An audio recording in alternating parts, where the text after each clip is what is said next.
Evidently not. Nobody's watching Emancipation. They pulled it out of the theaters. They put it on Apple TV. I think it's on like maybe might be on Amazon or something. But yeah, they pulled that thing out of the theaters. They pulled it. And the thing about it is people are tired of hearing these same old slave tales, these old fictitious, tired, I'm traumatized, I'm abused slave tales. Like, people are over that. They're not trying to hear that anymore. So what do you think they're trying to hear? I think people are trying to hear the truth, even if they don't recognize it half the time.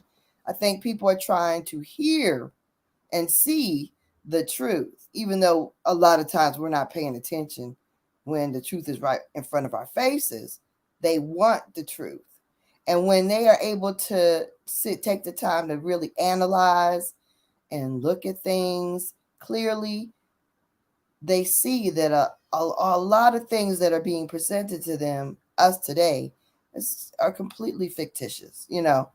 People are getting hip to that. They're getting hip to that fact. So, I mean, that, and Halito, Keith, people are getting hip to that fact and they're over it. They don't want anybody lying to them anymore. They want some truth and justice in this piece. And I hope more people start feeling like that, because that, when I heard the Emancipation was out of the theaters and they were putting it on, I saw it come on my screen at Apple TV or all that. And I was like, maybe they're offering some options for it, but they're trying to push it. But I mean, these whole slave story narratives aren't really working. I mean, especially the more people that become exposed to truth, the Right. more people that become exposed to truth, you're going to start saying, wait a minute now. Right. Some of this slavery, this whole story, none of this stuff they told us really makes sense. Yeah, I'm seeing a lot of I'm seeing a lot of people waking up to that, myself. Met a young lady today Hmm. and she was like, "Well, how are we not Africans?" And I Right. said, "Ask your mother." She said, "My mother's dead." She said, "But I have my grandmother." Mm-hmm. I'm like, Even better. huh? And I'm to the point now, you can't be nice no more, baby. You got to Right. think. So she said she had 5 sons, and Wow. I'm like, what? Five sons that You don't got know nothing. Lord to, Jesus. you know. So I took your advice. What was that? I checked out. I checked out a movie Ooh, which called one was that? Sounder. Well, let me say that I did not recommend it. I was just like, it's very depressing, and it's that slavery energy kind of thing. So, because yeah, Yeah. no. But you watch Yeah. Sounder? Oh gosh, Yeah. you Okay. watched it? Yeah. Yeah. That. I. Oh, could you? I bet in those people in the movie, that part of the movie is one of their least favorite movies because it was a horrible movie. But Mm-hmm. they had a couple of things in there that was pretty cool. And I think when you say people are just tired of hearing the lies, Mm-hmm. when you start looking at those people back there, check out their connection to the land. They had these swaths of land. Had a little old tin shack on what, 5, 6 acres? Even though they were sharecropping, eventually as a move, those people gained control of that land.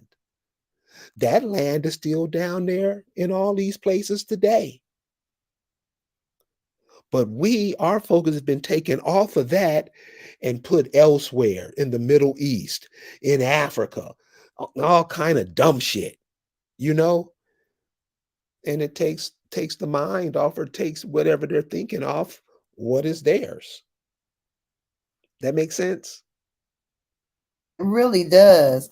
And then the whole thing about is that the whole crazy thing is that we were sharecropping our own land. Like that's crazy. And it shows you how quickly, like we talked about yesterday, how things are changed so quickly in 30-year increments that so quickly you forget what existed. You forget who was here, who was there, what happened, it's so fast that these changes transpire, you know, the fact that, I got people around me predominating me and that are from other countries who they don't know me. They were not in high school with me. We don't have the same background. Like they are not me, but they're here acting like they are all American and I'm a stranger. I'm a weirdo. And I'm the weird strange one. But when I was in high school, you weren't even here. Okay. I don't know where you were and what you were doing, but you were not in this country. Right. And it's really, really, I find it very infuriating to have people treat you like an outsider in your own homeland.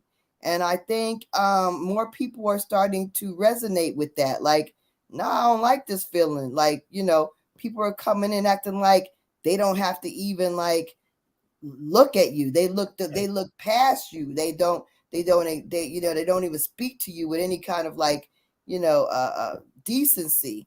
That kind of thing that's going on with people that have just immigrated to this homeland that is ours.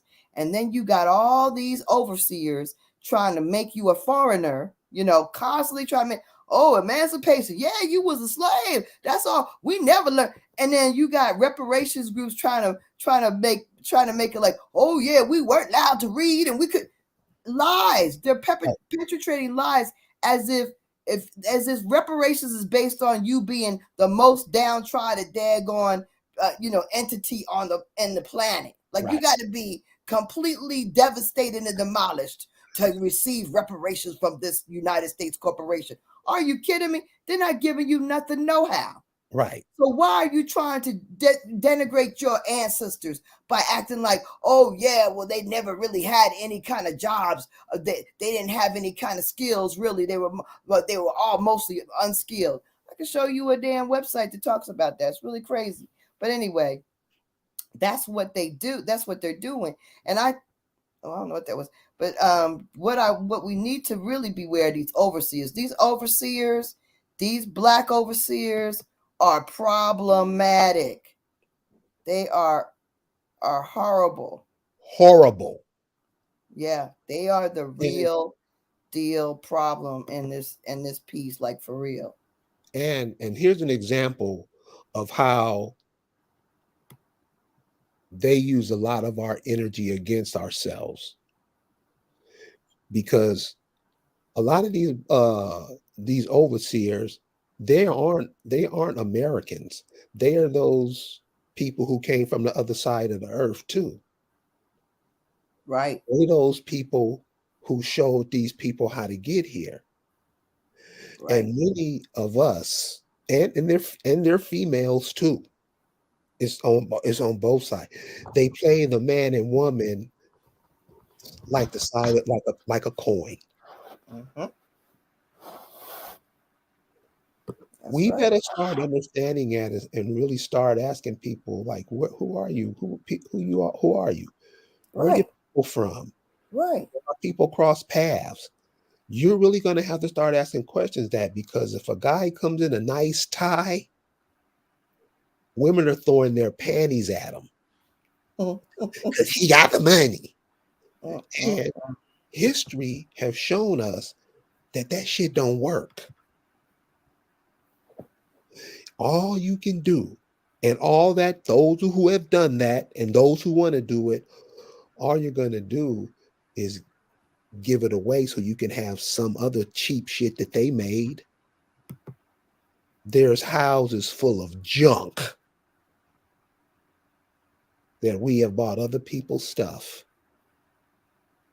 and hadn't started to build our empire yet. That's fucking embarrassing.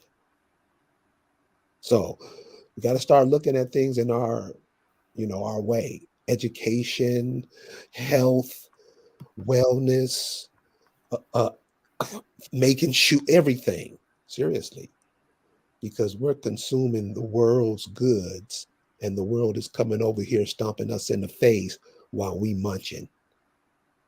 It's not a good look. Mm-hmm. So I had a situation I had to deal with today, which I'm not going to talk about right yet, but I also was like, I don't know how I started. I just ran across somebody talking about William Ellison, right? William Ellison, the black slave owner breeder of South Carolina, the richest, black slave owner, blah blah blah, of South Carolina. Now let me scroll down, scrolling. Okay, he was a light skin. Now I don't know how they really know. I guess they have a picture of him. Who knows? I don't believe anything. But anyway, Can you blow the screen up a little bit? let me see what I can do. Hold on. Let's see if that helps you. Is Hey, that you guys, helpful? if you push the three dots up there in the right Yeah, hand corner I under the. did. I did. I don't know if it did it help because I got it fully blown up. Okay, well, that's cool. So go It's ahead. 150. I'm gonna go to 175, 185. Let me see. Okay, that's cool. That's cool. Okay. Oh, yeah, that's real cool. All right. Okay. Let me see if I get a little more, maybe. All right. Okay.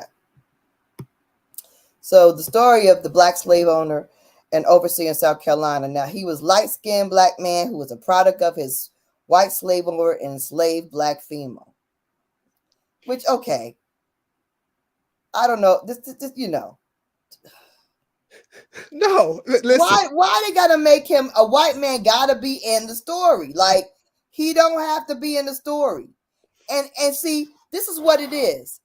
These black supremacists who wanna fall in line with the white supremacist story, they make it fit. You know, they trying to make it fit. Like a Rubik's. I don't know what they trying to do. Like make it make sense. They gonna force it.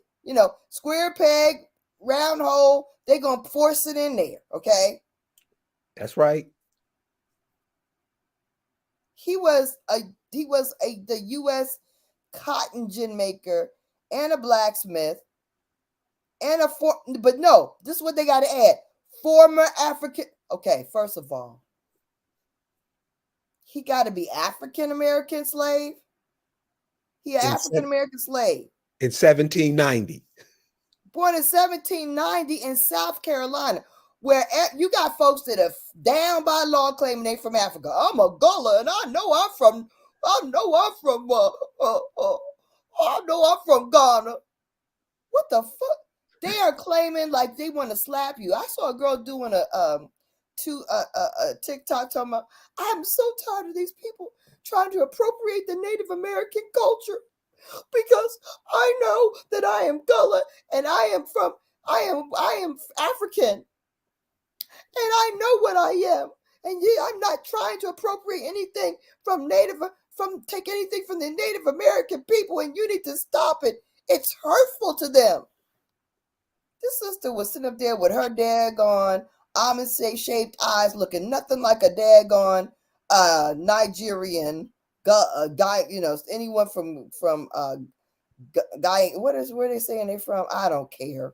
But anyway, basically, she is definitely indigenous. Talking about she's sad because people are trying to say that they're native and they're appropriating someone else's culture.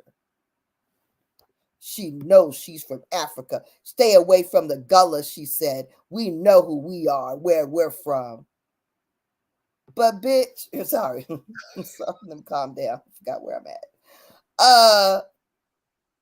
Then you got the richest slaveholder being a Negro, being an indigenous person, because trust and believe.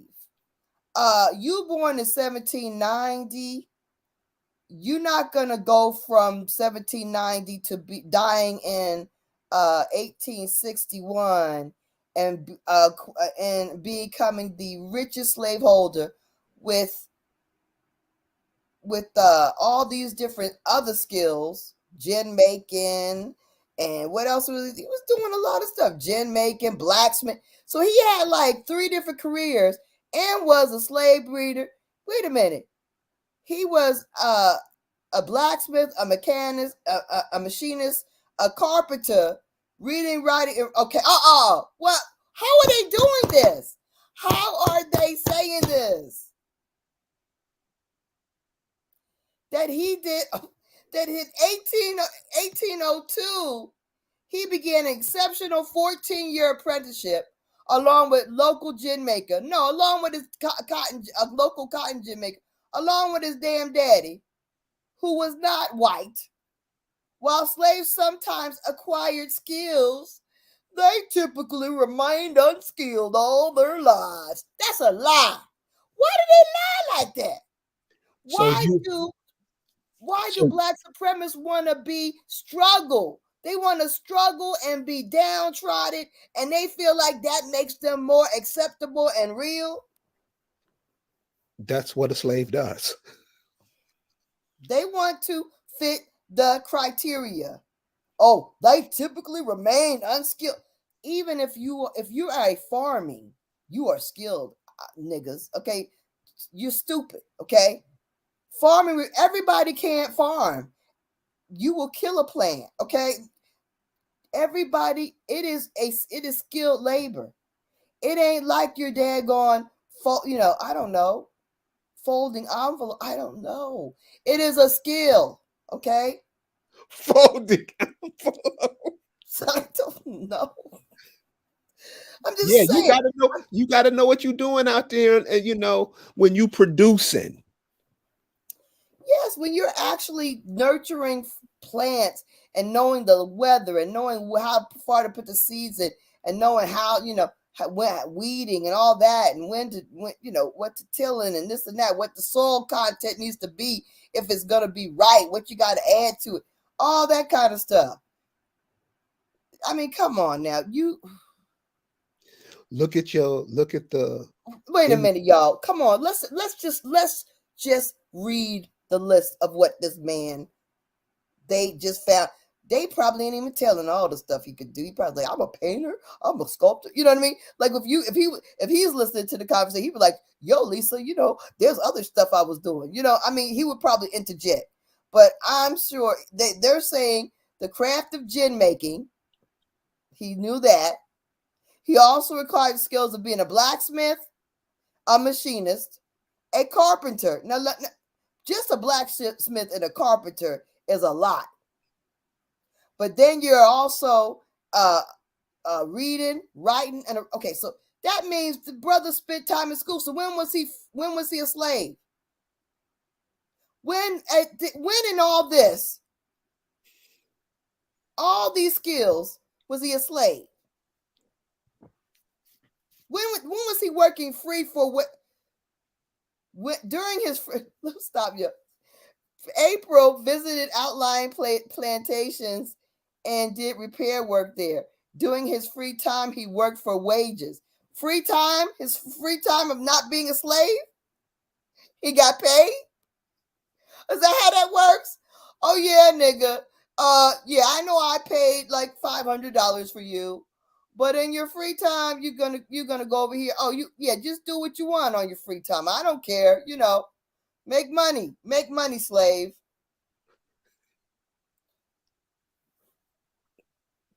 They're gonna say 1860 he purchased his freedom. Oh, they added that.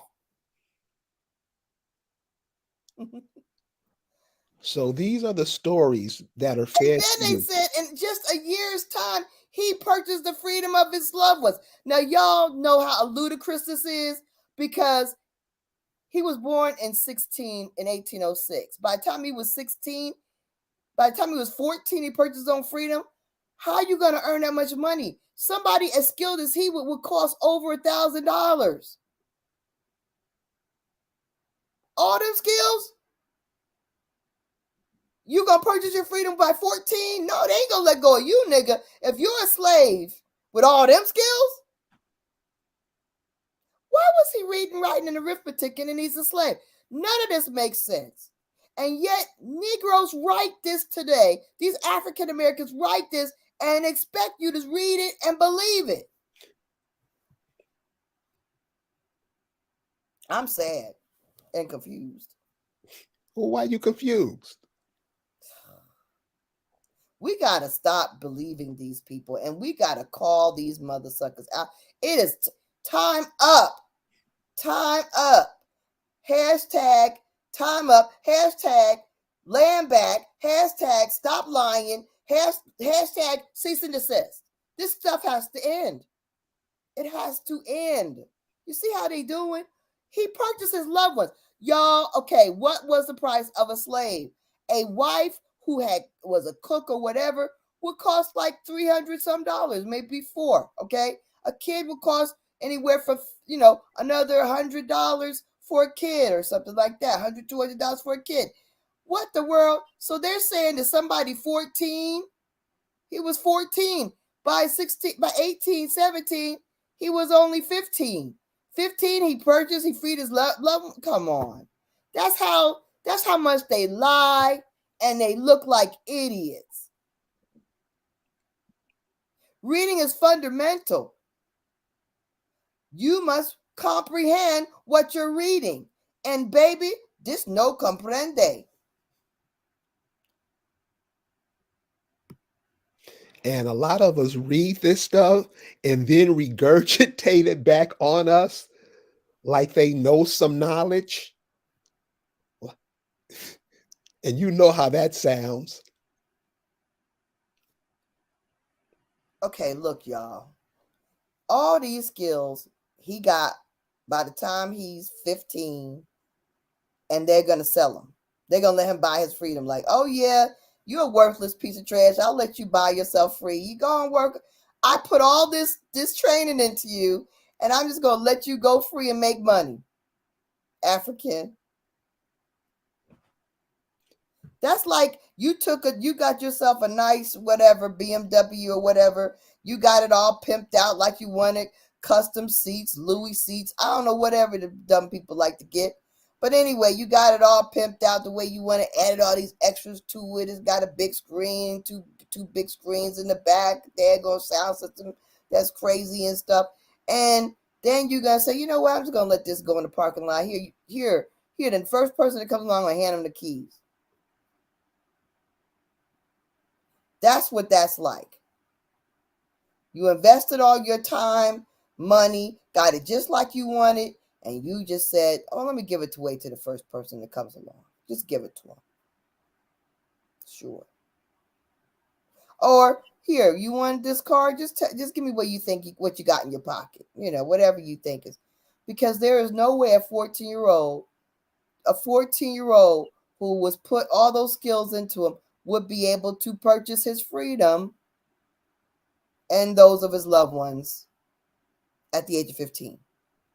Okay? That's absurd. He was never a slave. But this is what the Boule, black supremacists, and white supremacists don't want you to know, that he was never a slave. The other thing they don't want you to know is to really get down in your genealogy. Because if you actually did, because this is what they also say. Let's continue on in this story, because they go on with the dumbness. Let's go on. Let's go with. He held 40 slaves at his death, more than 1,000 acres of land. From 1830 and 1865, he and his sons were the only free blacks in Sumter, South Carolina. Why did they say that? Why? Because they don't want you thinking that if he exists, who else was free? They don't want you to know that. They want that out of your head, because they want you thinking you're from Africa like the Gullah people do. I'm from Africa. They want everybody, all y'all African Americans, thinking you're from Africa, because that way they keep the land. Capiche? So Capiche. this thing is it. So this is the thing. Shaw Q, you do your genealogy, or Keith or whatever. You find out you got people from Sumter, and they was free. Now they were free. They had more slaves and more land than this dude, and that land is still your land. See, because we don't look and research, and we research with or we do our research with trying to fit in the lines of their lies, we never find out the truth, because we're trying to make what we do find out fit into their lies that they told us. And it never works.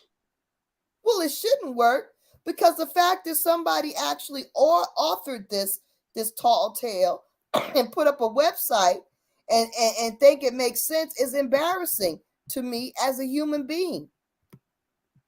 This is let me go ahead and make sure you can see it. United Reparations Debt.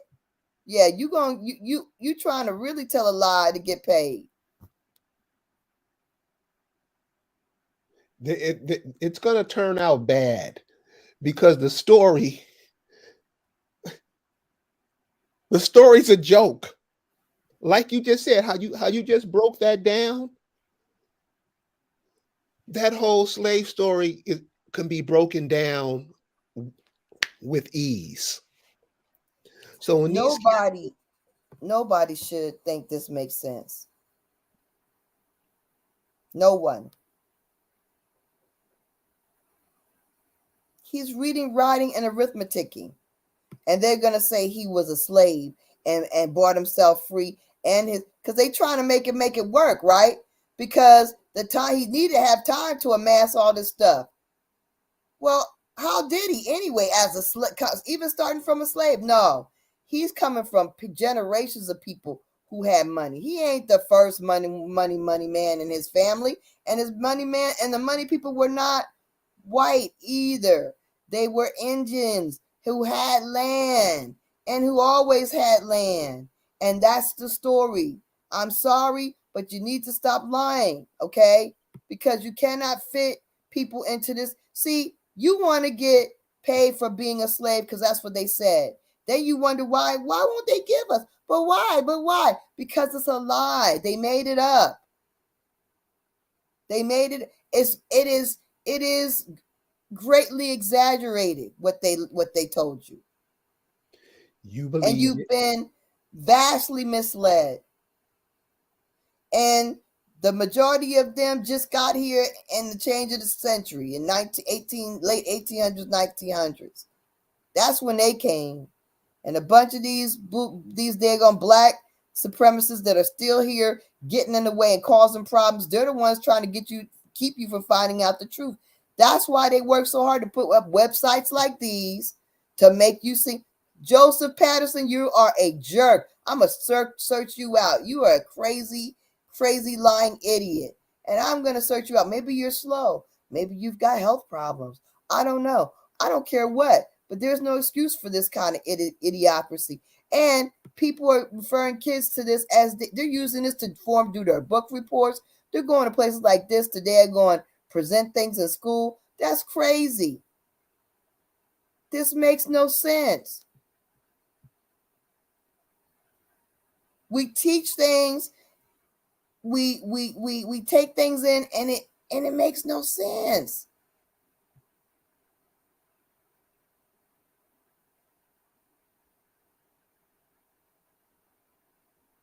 What about when you're trying to make sense out of it?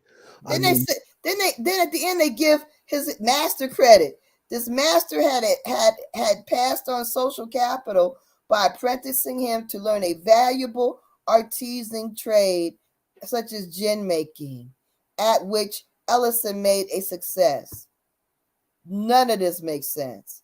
This entire explanation, just like they do with Anthony Johnson on the Eastern Shore. Every town, every county has a rich Negro. Many of them. You just don't know about them. But what they try to do is they try to they fluff it up for us, right? They fluff up the story. Oh yeah, Anthony Johnson was he was from Angola. Yeah, he was the richest person on Eastern Shore back in the 1600s. 1600s, you say? Yeah. He had a slave that took him to court. Slaves going to court? No, you're not supposed to really think about it. That these people are supposed to be just got here from Africa, 1619, and they going to court with each other in like 1660. No. No, sir. No. Somehow that's not making sense. Timeline doesn't work.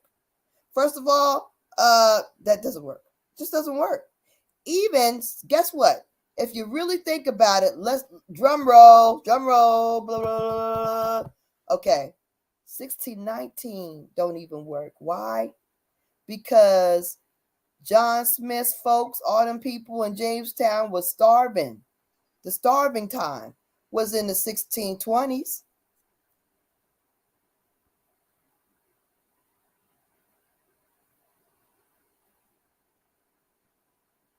They were starving. That's why they stole the ship. They was looking for something to survive off of. Instead, they found 20-odd Negroes that were on their way to daggone the West Indies to work. They were indentured servants. 1619 was right even before the starving time. They weren't even able to feed themselves. They were just eating corpses at the time of 1619. Them daggone Negroes from South America are lucky that they didn't eat them.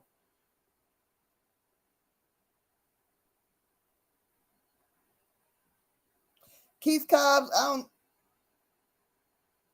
trace your biological mother from Mississippi. Your mom? Oh, it's hard. Recent information is hard. It's going to be harder. It's just going to be because there's not the record. It's so recent. There's really not. They don't have. They don't have records. They hadn't been doing the census, right? They just started back doing the census. So yeah, recent information is going to be the hardest information. It's going to be easier for you to hop over her and get to your grandparents or great grandparents. That's what it is. That's what it is. That's the problem with the recent information. Yeah, and also remember this in when she's talking about recent history, these laws are set up now to break up these families big time with a lot of these laws where these kids are going to foster parents and all kind of things. So a lot of people are saying the same thing you're saying, sir. Like Lisa said, your grandparents are next. Like she said, hop over your mom and get to your grandparents and speak to them immediately. Speak to all your family. Start reconnecting with your families. Because all my family is saying, man, we gotta get back together. We can stop talking about it and do it. Lisa turned me on to a movie. I tell the movie Sounder. Check out The Land in that movie Sounder. It's a movie in about 1970. Many of the immigrants that you see weren't even here then. Check out The Land. These are your people. Mississippi, Arkansas, Louisiana, all over the place. Tennessee, Georgia, North, South Carolina, Virginia, Alabama, Mississippi. All those people, all that land is what most of you guys are directly connected to. And you turning your back on that to claim a place that you know nothing about. None of your ancestors never been there. You gotta get with your people, man. And we have been made to hate ourselves.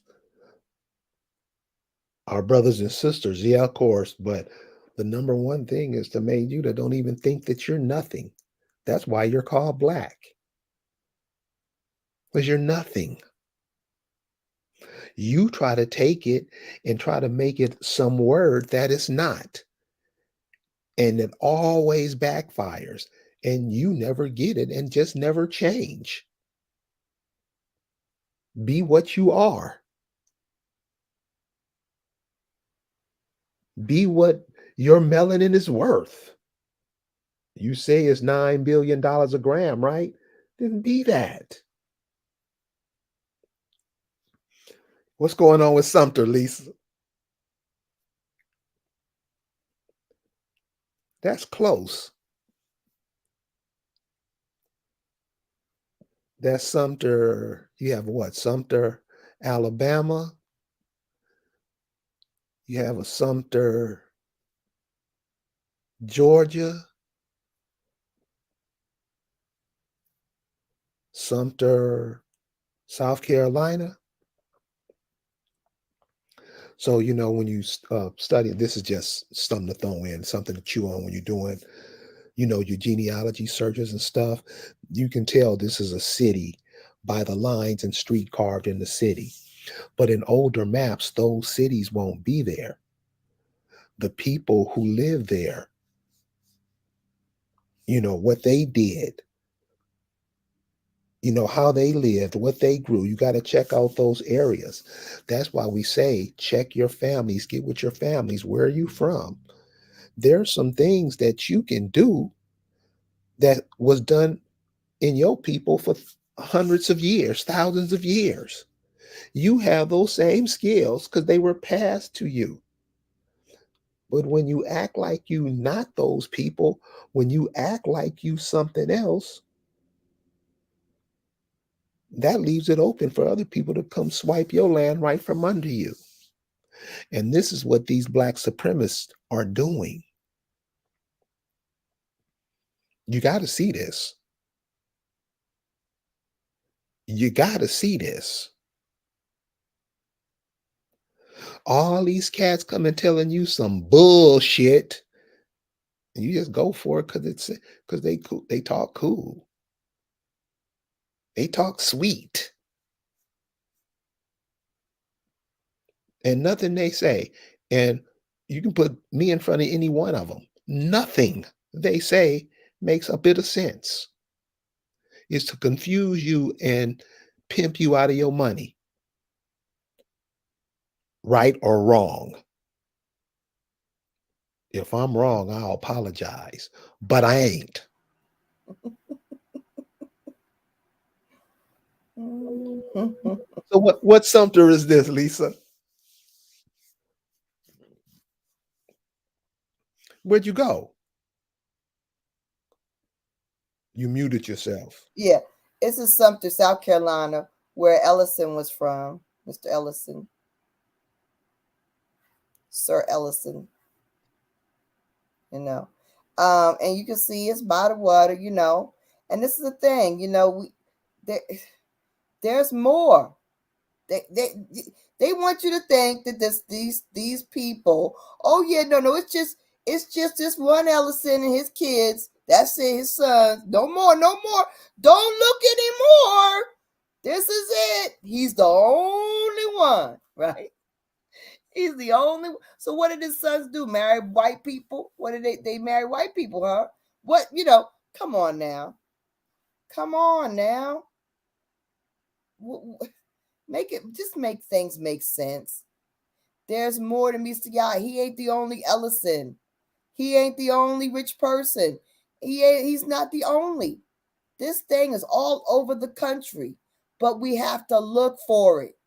We have to look. They're not going to tell you. They're going to tell you, don't look here. No, nothing to see. Nothing to see. Look over there. Look over there in Africa. That's where you need to be looking. They throwing rocks telling you, look over there. And you're looking. You're looking. Why? I don't know, but you are. We have to stop letting these overseers, tell us what we need to tell us, first of all, who we are, and tell us where to look. All of that. Who you are and where to look. You can't You can't rightfully do either one. I'm sorry. You can't tell me who I am. You're just not gonna do that. Also, not telling us who you are. You Yeah, know? let's qualify who you are. Right. People act like they don't gotta be qualified. Like, who are you? Okay. Right. I know who I am, but who are you? Who are you? So let me see if I can get this rectified because I can't see one. Oh, I think I can. Yeah. All right. So I don't know what you're seeing. Let me see what you're seeing. Like a newspaper clip. Yeah. Okay. So this Half is from the face. Can you blow it up a little bit? I'll try to do so. Let me see that. Where am I at? I'm here. Yeah, that better? Yes, a little. Yes, it's better. All right. So this is what. Oh, what is this? Some kind of Moorish person with a fez? Okay, look. So this person in the picture who looks like he's Asian or whatever, right? African American local person. He's doing Eastern Shore. He's doing okay. So this is what I had to deal with this afternoon because I haven't been feeling well, and then my daughter had posted some stuff, and I hadn't looked at it. And I'm glad I didn't look at it a couple days ago, and I really wasn't feeling well because I would have really lost it. But this is the battle of when you trying to be who you are and repatriate your people, and people try to come for you to try to dispute what you are by doing little things like this. So here's one of them. Let me show you. All right, so this dude is doing this. Let me see if you can see that. I don't know if you can see that. Can you see? Angola to ESVA to NC. And ESVA is Eastern Shore, Virginia. That's where the Accomacs are from. Okay. So he's doing an Angola to Eastern Shore, Virginia to North Carolina, African American genealogy with local roots. Okay. With local roots. What does that mean? So he's not from Eastern Shore, but he's trying to put, what is he trying to put on Front Street? Angola, right? The starting point is Angola. Okay. This is what, and so I saw this just like a few hours ago. I am fuming because I go to the Eastern Shore and deal with these white people when they do stuff that's fraudulent. All the, the last couple of months, I've been running back. Anyway, so they put this, now they putting the black supremacists out there for me. And like, check the dude out. I mean, no, I mean, come on. Let me show you this. Where is it at? Okay. So this dude, let's I mean, I'm just going to let you take a look at him.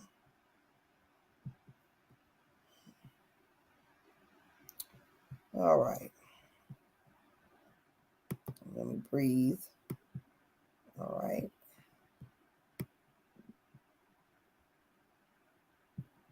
All right.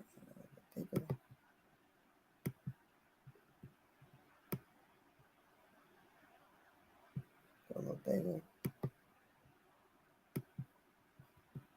A little bit. That's too big, brother.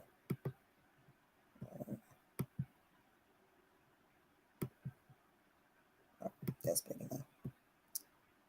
All right, where's the? All right, here you go. All right. So with this thing, I guess you can see him now. Tyrone Goodwin. Now, I mean, you can't really tell what he is, right? He don't look African. No, he definitely doesn't look African. But here's a picture of a bunch of Africans with daggone look like Moors, like fezzes, and I don't even know. That's what he's got for a picture, okay? Mr. Goodwin will present the genealogical history and journey of his own ancestor, Gabriel Jacobs. Oh, he's a Jacobs. So look, oh, this is, I didn't even notice that. Y'all getting some live shit from me right now. Excuse me. Cause see, oh, he's a Jacobs. Oh, I have, and he looks like the other dude. I have a white looking, a white Accomac, one of the first Accomacs to enroll, really. And he's from Canada. And he had all his genealogy done. He sent a whole freaking packet. He was looking for us, right? Because in Canada, there's a lot of benefits that go with being indigenous, right? So he wanted to get his status, taken care of and stuff. And so like he was the first one to enroll, got his, he has his ID card and stuff, and got his affidavit and everything. So anyway, this white dude, I mean, so this is so okay, let me tell you a story. So the white dude contacted me through another chief. There's a Anahanik tribe, right? And so the Anahanik chief was like, here, I got this this big old whatever, just a big old envelope of genealogy this guy had compiled.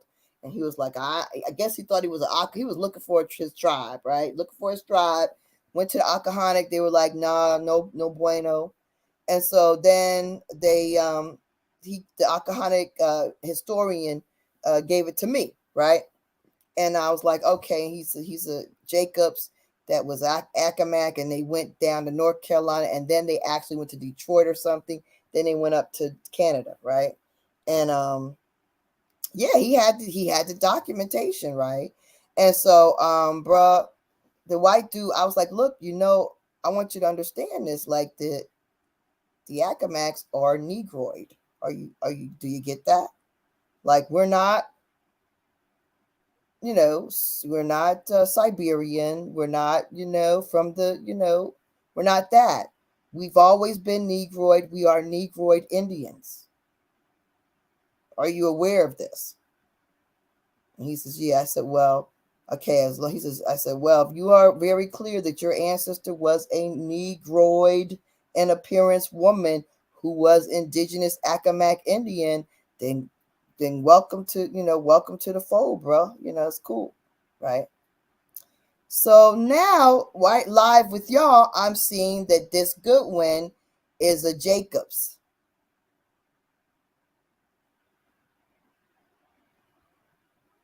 Who he's saying became free in the 1700s. People don't become just free in the 1700s. Yeah, there are manumission papers, but there's very few manumission papers on the Eastern Shore. They was free. They was free Indians. They was free people.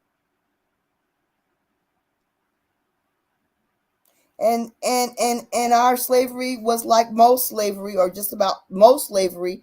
There are chattel slaves. There are people who were like forever slaves, born into it, or like from parents or whatever, passed on in this. It's like being in the system, like being in any system. You kind of get born into a system of servitude. That happens, of course, and then that happened, okay. But the reality is, we were free Indians, okay, and it was indentureship going on, and slavery happened because you got caught up in the system of perpetual servitude in the early. Mm-hmm. So what is this guy trying to do?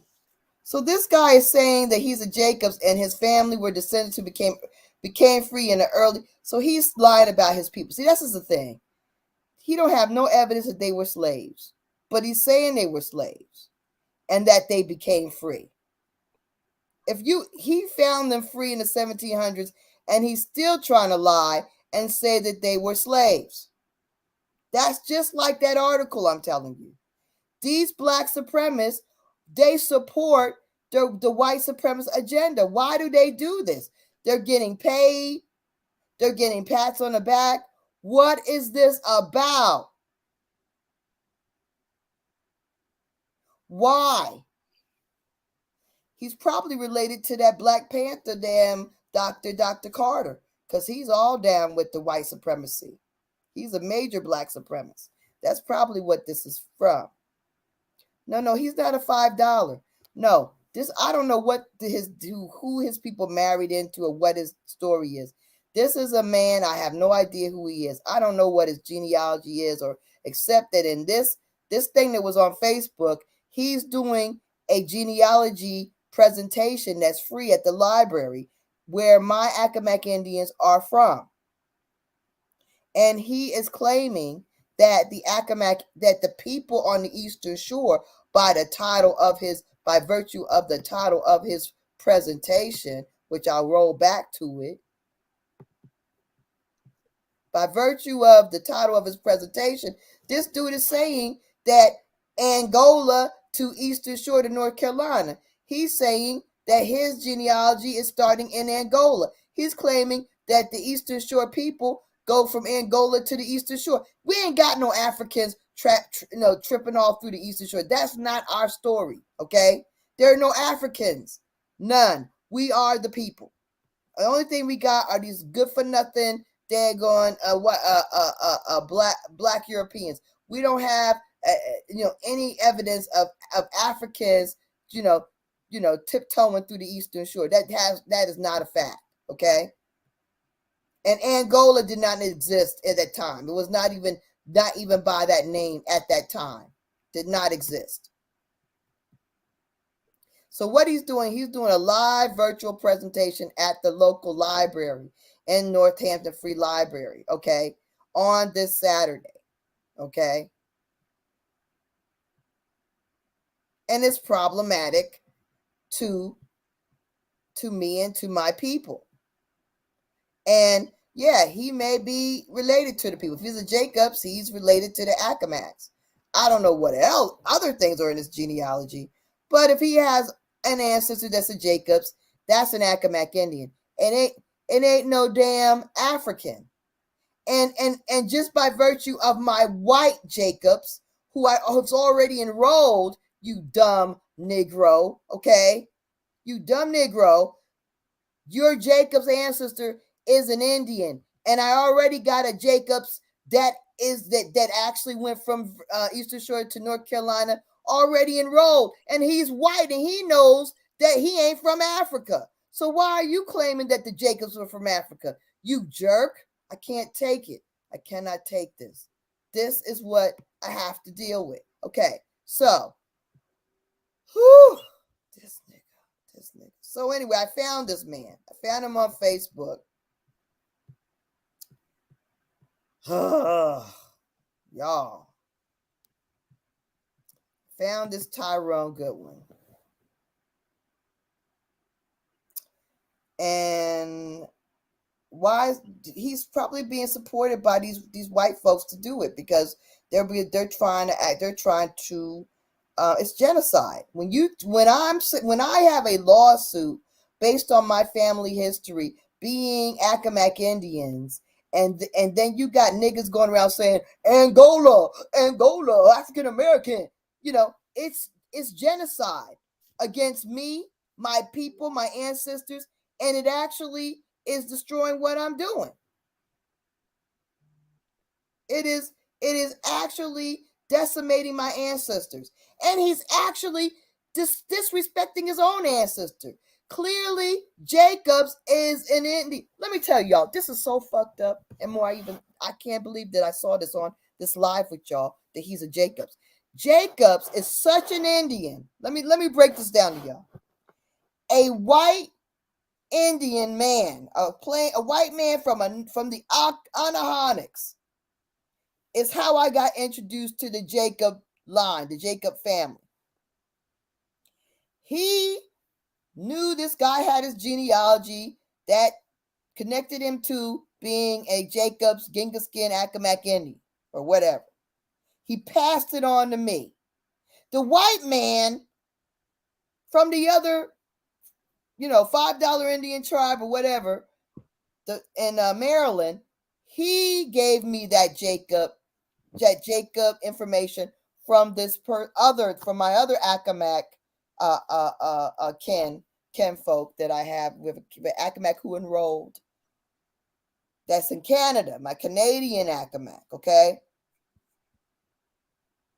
So it is very clear that Jacob is not from Angola, not only by virtue of another Indian nation that is recognized in Maryland, but also by virtue of the fact that the person himself that is a Jacobs is in Canada, and he did his research, and he actually is working on his PhD in American. I think it's in Native American study. I think it's Indigenous American or whatever, Native American studies or something. He's a school teacher. So the person that said, I know this is Jacobs, that is an Accomac,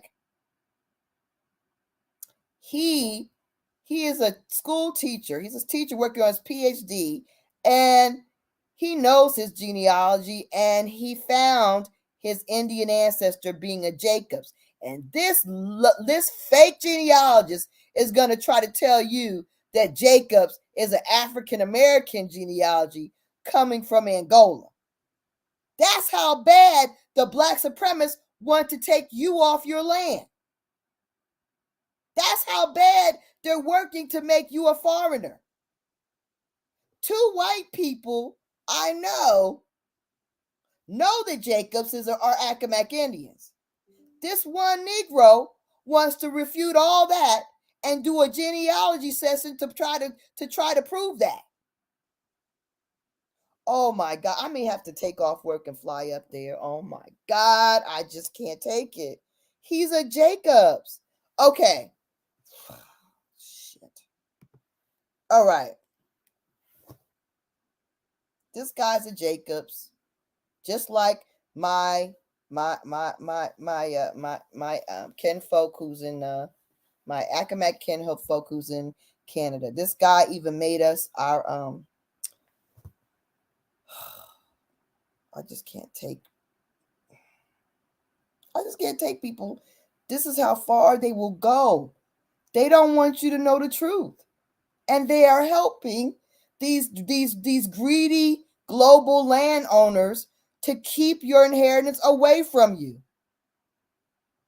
That's what this quasi Negroid man is willing to do. He's willing to lie about his ancestor, change his ancestor to somebody else, commit genocide against his own people, erase himself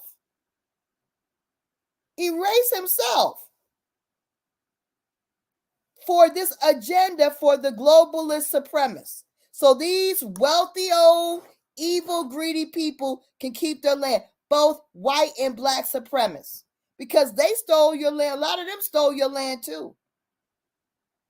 They claiming to be you and stole your land. So they're in it together to put you off to Angola. Don't look over here. Look over there. Don't look here. And this man is a Jacobs. This is even more devastating to me because I know Jacob. I know that surname. I know it. And I know 2 people, both the ancestor of the Jacob and the tribal leader from another tribe, verified Jacob is an Accomac Indian. And this daggone one idiot is trying to refute it in public at a library, making it look like it's legitimate information. Y'all know what I'm going to have to do. I'm going to have to contact the library about this. I contacted him already, but now that I know he's a Jacob, he's gone way too far. He is definitely, he is actually, he's committing genocide against his own damn self. Like he's erasing himself. Y'all know. I don't even, I'm gonna have to calm down. I don't even know. I don't know what to do. I contacted him, and I found him on Facebook. I'm gonna let you see what I kind of said a little bit. I'll give you a peek. But yeah, no, this is not cool, man. It's just it's not cool, man. It's not cool. All right. All right. So I let him know. Let me see. Oh, sorry. Where you at? All right. So I let him know. I was on Messenger I'm on Messenger that you're making a claim, making such a claim about the Accomack Indians. I said, let me see. Let me get back to it. I said it's about of Virginia. Make a claim to be. You're making a claim to be a genealogist and stating that the Eastern Shore Negras are from Angola. And so I said, making such a claim. I don't know if I just got to it. Making such a claim. I think I might cut the.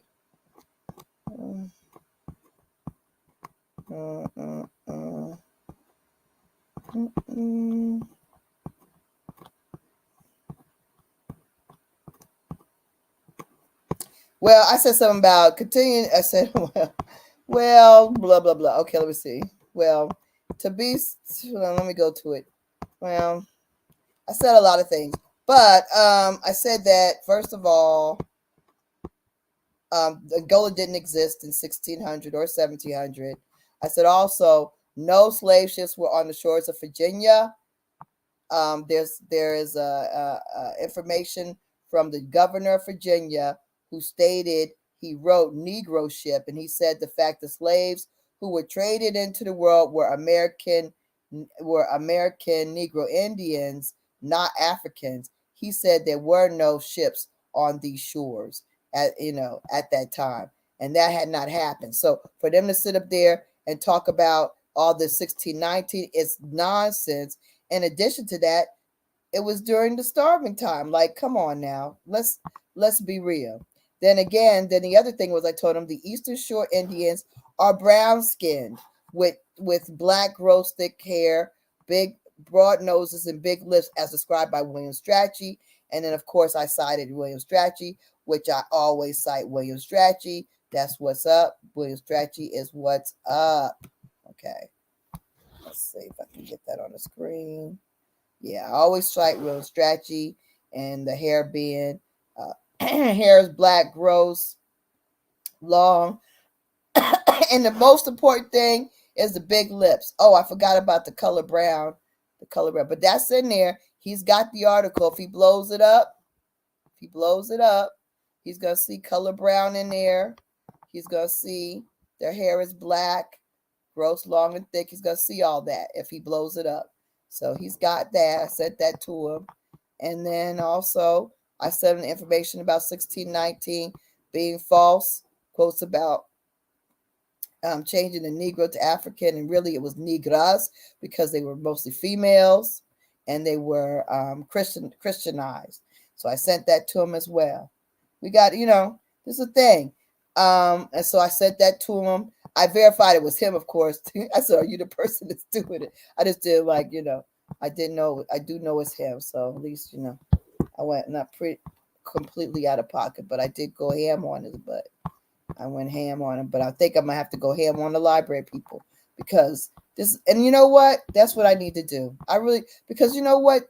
They're not allowed to do that. Like seriously, if you're gonna do something about the Eastern Shore people that are of color, you need to talk. They need to run that by me because we are the indigenous people, and these white folks don't need to be letting any of these damn fraudulent Negroes come in there and teach things that are fucking false. Like, you can't do it. I gotta calm down and deal with it in a better manner, hopefully by tomorrow. I don't know. But I definitely need to get that library, the people that's running the library in check. And I just thought of that while I'm on this live with you guys, okay? Just thinking of it right now, what I need to do, because this is some bull crap.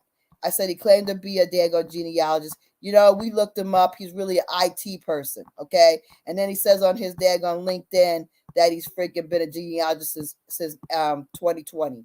This is some bull crap, y'all. It's all bull crap. I call him a black supremacist overseer. You know, I tell him he's trying to refute the true identity of our people. That's genocide. This is what I said. Okay, hold on. Let me get that. I said, this is what I said. So you're a black supremacist overseer being encouraged by white supremacists to refute the true history and genealogy facts of indigenous Accomacs with this out of Angola genocide. And I said that he's assisting them to steal our land. I said, here I go. I said, you're assisting them to keep stolen land. I said, if 1619 was true, my ancestors would not be Accomacs in the court records fighting for land in 1640. We are on record in the courts fighting for our land in 1640. 1619 ain't true. And I would not have my current lawsuit because my lawsuit is based upon those Indians in that fight. And I said, cease and desist. I will file charges. I said, cease and desist. I will file a lawsuit. Cease and desist. I will file charges against you if you continue to use fictitious information against the Eastern Shore indigenous Indians. There are no African slave histories on the Eastern Shore. We are indigenous. Whew. Lord, child. This is just, yep. We are indigenous. We could settle this in court. I said, we are indigenous Indians. We could settle this in court. Yes, indeed. That's what I said. I said it. Yes, I said it. Imagine how many stories like that are out there.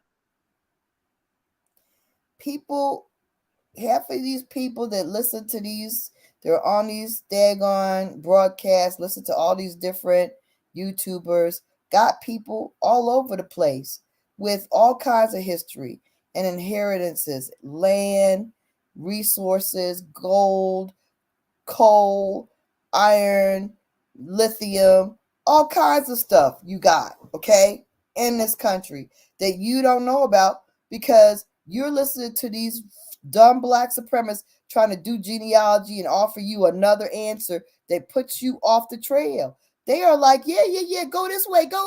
Yeah, I saw them. It's the way to go. They're trying to get you off your path on purpose. And the real messed up thing that I just found out, he's definitely Accomac.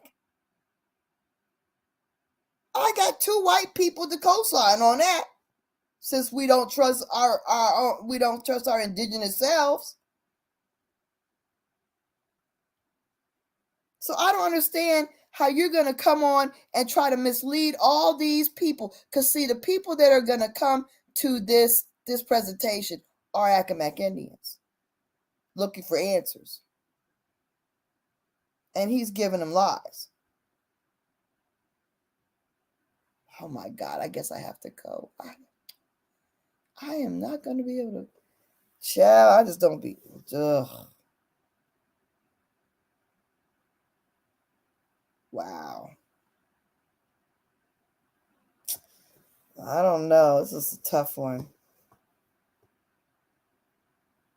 I'm gonna have to work this out. I mean, I know it's a live, you know, it's a virtual, so there is a feed thing. I am gonna send, you know, a couple of my people there. I'm gonna try to get Thomas to go as well, but I don't know, man. I need. This is what they do. This is bad. This is bad. And then I think, well, you know what? I really need to go because the real people that are interested in genealogy and our Accomacs are going to show up there. So y'all know I'm probably going to end up going because whatever. Money is one thing, but this is more important. Yep. Is this one of the reasons why it's really important for us to stop all the negativity we have to each other? Because it makes our numbers spread out more. It makes us not even really matter when we're always jumping down each other's throats. Why things like this are happening all around. Are Caucasian people welcome here? Well, I wouldn't say Caucasian people aren't welcome here, but I would be curious as to what your interest is in the conversation. That's interesting, UNC. Why are you interested in the conversation? And if you want to talk, you can come on our StreamYard. You can come on and talk to us. We got this. There it is, right there for you. If you would like to jump on and have a conversation, you can get in the conversation. We welcome you. You are welcome to hop on board. Join the conversation. But I tell you, yeah, Keith, I may have to just show up because, this is what you do. I mean, like, it is a lot of work and it is a lot of things alone. And there are certain things because you've done so much of the research and you know so much of the details because you have repatriated your people, you know the history and you have the answers. And then I've done the lawsuit. So my research has been even more extensive, right? So, so to speak to this, there's nobody who can outspeak me on this. So for me to miss out on, see, this is the only thing I worry about is that they might close my mic or I can't talk if I'm online. That's a problem. I could always call one of my people and have them put me on speakerphone or something like that. I don't know. But see, then everybody doesn't have good reception out there because I know a couple of my people, they don't have good reception. They don't have good service. Anyway, I'm sorry. I'm talking through this stuff while I'm on this live. It's kind of crazy. I'm just trying to figure it out. UNC, why don't you just come on the program and, What are you talking about? This is UNC. Sounds like you're just blaming people for my shortcomings. You don't know, you don't know what the conversation is, but then you're gonna tell me, that just makes you sound like an idiot. What's the conversation? Sounds like it can't sound like anything if you don't even know what the conversation is. And if you don't know what the conversation, you know nothing. You can't even say that I'm blaming people for my shortcomings. I'm not blaming people for any. I'm really not blaming people for anything. This is not a blaming situation. I'm having a conversation about the fact that there are people who are educating and miseducating people with lies and misrepresenting people and misdirecting people on purpose because there are greedy people who are living on stolen land and they want to keep it that way. That's the conversation. Do you understand that, UNC? Do you No, understand that that's going on? He doesn't understand that. He doesn't understand that. That's okay because he doesn't have to understand it. He doesn't need to understand it. And it's very, and I find it very interesting that I don't know what is it. Is it some kind of affliction that, you make it like it's important for you to insert yourself into places and spaces that aren't about you? Like maybe you want it to be about you and that's why you insert yourself into spaces and places that aren't about you? Not about you. It's about being indigenous to this place. And if you happen to be white and happen to have Negro Indian roots, then it's about you. But I have a Caucasian that's an Accomack Indian. I have Caucasians that are Accomack Indian. They are my kinfolk. So what does that have to do? Why are you hopping in? Why is he hopping in this live? He doesn't know anything about this program. It's a bot. Get him out of here. You're it's not public if you don't know what you're talking about. Why are you just popping on and inserting yourself in the conversation? Now, a polite person would just sit and listen. But you want to come into a forum and then insert yourself and make yourself important and derail the conversation. Get him out. Remove him. Let's get him out of here. Just a real idiot. He's an idiot. Yeah. See, I'm only asking. I'm just asking. I mean, the reality is this. I'm not going to be derailed by somebody who's an idiot and who really doesn't, he just wants to be an irritant, right? And the reality is this. Yeah, right? So, exactly, a troll. But the reality is this, that's what we got. People we have to combat. There's a lot of forces. So many forces are working to keep the indigenous people of America confused, misguided, and oppressed, because the entire planet feeds off of us. They are wealthy because of us. England was in a toilet financially. Spain was in the toilet. The entire planet was broke, starving, and ignorant before they came in contact with us. Let me say that one more time. The entire planet was broke. They were broke, right? They didn't have anything. They were broke, they were disease-ridden, and they were ignorant before they came in contact with us. We taught them that they need to wash instead of throwing powder and perfumes over themselves and wearing wigs over their infested hair.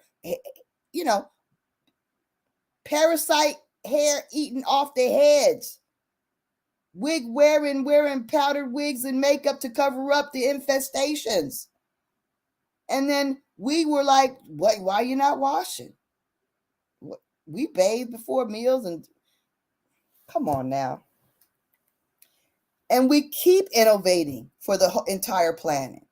We keep inspiring the entire planet.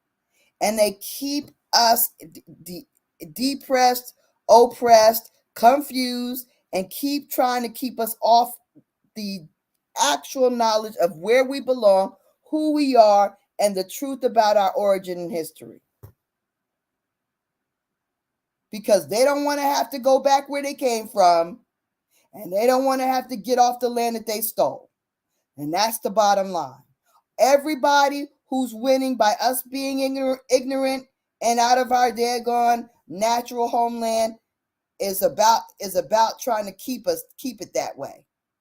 So you see this person trying to do this library presentation in Northampton, Virginia, is doing it so he can help those landowners and his own people who are Black supremacists keep what they've stolen.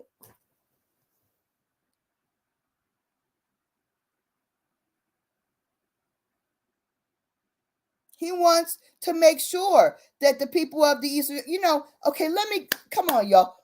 The other day, Trevante was on here. He gave a great presentation talking about how he learned he was an Accomack Indian. He knew he was an Accomack Indian. He knows about his history. And a lot of people are probably thinking, wow, Trevante was a pro football player, and he knows he's Accomack Indian. And they know on the Eastern Shore that people are starting to wake up to their actual identity.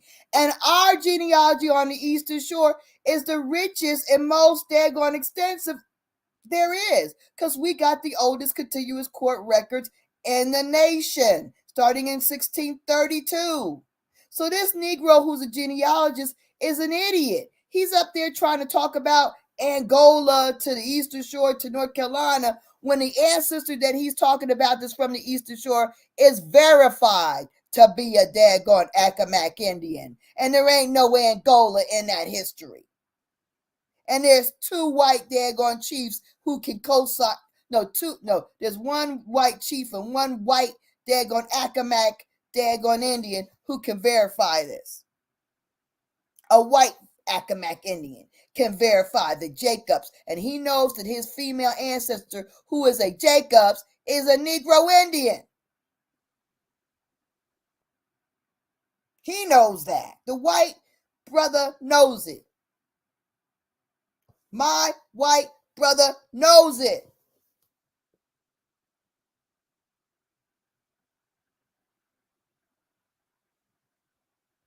Greetings, Pony Locks. Good to see you. Where you been? And so now this guy is gonna come on to the Eastern Shore and take a hold of the people that are interested in their history and genealogy and push them to daggone Africa while he presents himself as a Jacob, which a Jacob is not a freaking African at all. And I can prove that. Well, I can prove everything that I say. But my God, you're a Jacob? I wish to God he was something else that would make him credible, but he is nothing credible.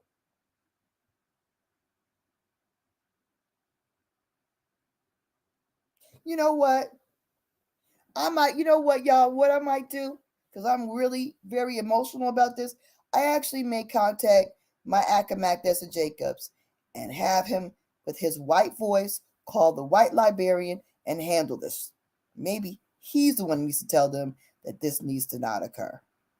Because if I do it, it's going to come off like an angry black female or something. I'm going to come off with that daggone mystique. Because I am going to come off like a raging engine. And maybe he needs to come. Maybe I need to have him speak to her as long as maybe that's what I'll do. I don't know if I can. I know he works, he teaches. Anyway, I'm trying to think this out. But anyway, I know that the library needs to be put on notice on this because this is completely fraudulent. Like, how is he saying that he's doing genealogy from Angola and his ancestor that he's even mentioning in the title is not from Angola?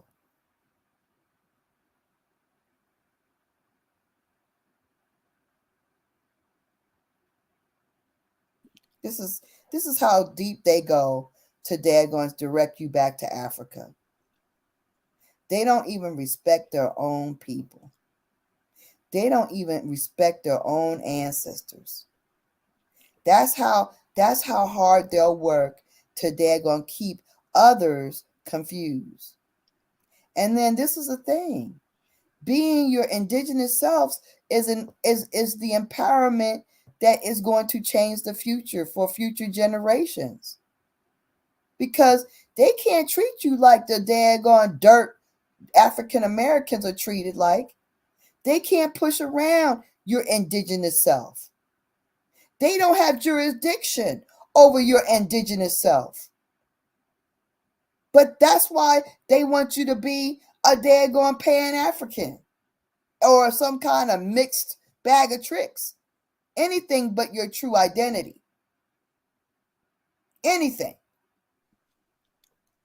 And the black supremacists, well, what would you say to the people when they run across a black supremacist? You need to anybody, but they need to be checked.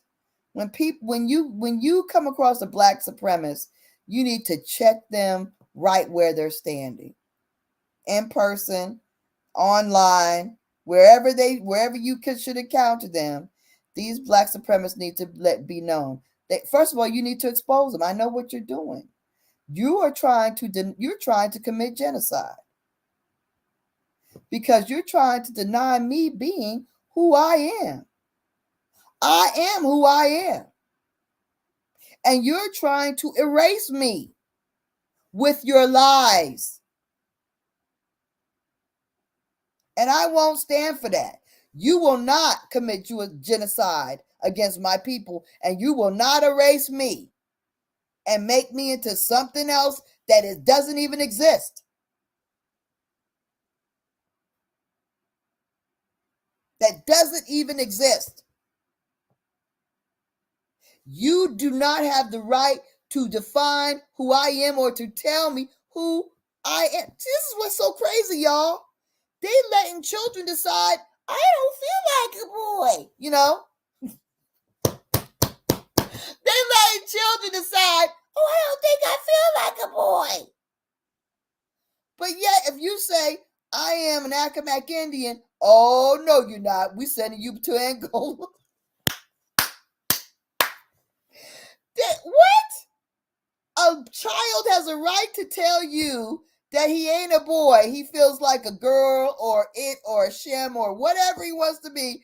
But if I tell you my genealogy and my history proves and my bloodline proves I'm an Accomack Indian, oh no, you're definitely from Angola. So that's done. So everybody will be clear. Why is that done? That is done for the land, man. See, you don't understand how much has been stolen from you. That's why you don't understand why they're doing this, why they're trying to kill us all the time, why there is a constant wage of war against you being who you are.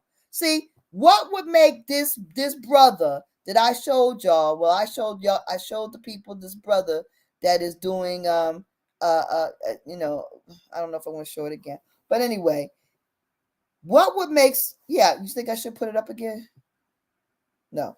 Anyway, so what would make somebody go so far as to put up a educational genealogy session that tells a community that they're from Angola when your own ancestor that you are going to be talking about is not it has no evidence of being from Angola. As a matter of fact, all evidence points to them being an Indian. What would make somebody do that? What would make you make that so much of a gigantic lie that you're lying against yourself? You're lying against your own identity. You're lying against your own ancestor. Because the globalists, the people that control this country, not this country, but the entire planet, want you to be off this land. They don't want you to be able to claim it as your homeland because America is the richest nation there is. We just don't know it. They don't even show it. But they can look beyond the damn dirt and tell you what's underneath all this in this planet, and it's a lot. They haven't even scratched the surface of what's in this in America. And if you find out that you actually own it, that's a problem. Also, if you find out that you're actually indigenous and say, wait a minute, I am the original people, I'm the landlord, you can't tell me what to do, U.S. corporation, that's problematic too. And as a matter of fact, give me all that tax money that I paid into it. And also give me all that money you owe me for all the damages against me. And also give me all my land back and my resources. And also I need free education for everybody for the end of time. And I need to, yeah, that's when the real reparations could begin. But you not knowing who you are, you can't even begin the process.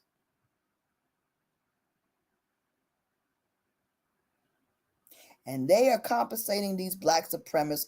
They must be compensating them a way they feel very satisfied to lie against themselves and lie against their ancestors. Well, there are some cracks that are now being seen in the black supremacists because a lot of you have a lot of people now coming into the realization of what's going on. And they're being confronted a lot. And there's a whole bunch of internal strife. An example, right. the football player we interviewed the other night. The Accomack Indian football player. Mm-hmm. You know how many football players listen to that? And can pick up something from it? Because everybody knows something's up.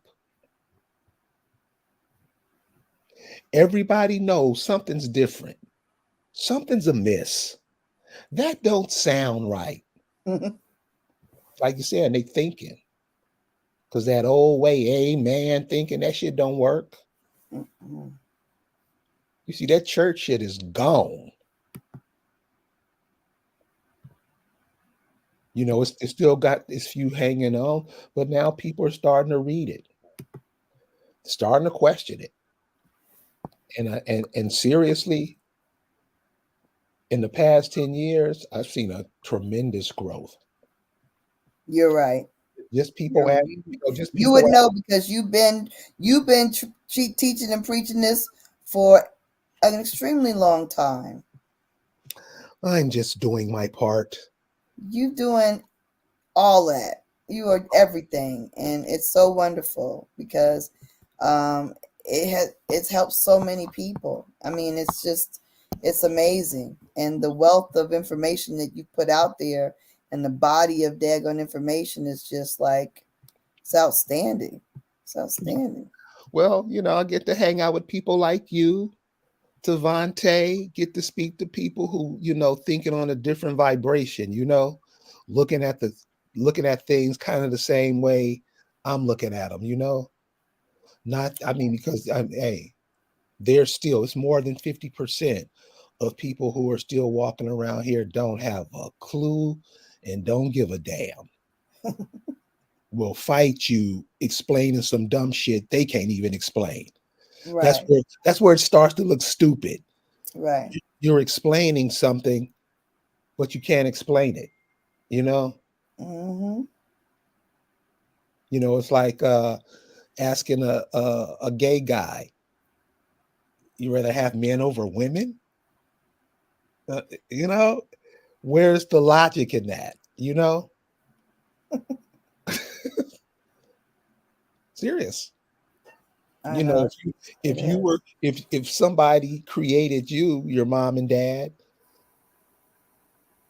his grandmama, her grandmama, all of that went into you, isn't it predicated among you to do the same thing? Well, yeah, it's you're free to choose what you want to do as far as if you want to fuck a dog or I mean, I'm sorry, excuse me, but I mean, you can. Bestiality is legal in Canada and many nations. It's legal in Georgia. I don't know about all the every state, but anyway, I know that they allow everything is allowed. But you say you are indigenous to America and people want to fight you. Well, it's like you said, you're not supposed to know nothing. You got records, you got daggone birth certificates, death certificate, marriage records, you got court documents, but they want to fight you. They want to fight you and they want to go against you for saying that no, we've always been here. We're not from Angola. And Angola didn't exist then, dummy. It did not exist. In fact, most of Africa wasn't even explored until after us. They didn't even really get dip their fit. That's why you see, like in the 1900s, the Queen of England and people going out. They just started going to Africa around the 1900s, naming places and defining places. No, these damn places didn't even have names. They didn't have names. They named it by the people that they encountered. Fulani, Congo. You know, What do people call themselves? And like you said, that was the name of the place. And that's something that we skip out on because we are always calling ourselves something that somebody else told us. but they're And always telling us something different. right. And they weren't telling us really anything but giving us these daggone titles like colored crayons, black and negro and colored. And then they realized, oh, these folks are starting to go and research and stuff. Well, we better give them a story. So they started making up stories for us that lead us out of America because they don't want us staying in America and figuring out that our home is America. So they had to direct us away from America. Or you were imported. That's how you got here. You were imported. my parents, okay, I don't know how many, my parents were born, my mom was born in 1932. My dad was born in 1927. They were never taught in school about any slaves coming from Africa. They were never taught about that. That's how you And, know it's new. and I would ask you guys to ask the people that you have in your family that were born before maybe 1940, 19, before 1940, what they know, what they were taught in school. Because when I went to school, it was in 19 whatever 70 some. It was the first thing one of the first things I learned. I remember learning in school. It was about slavery.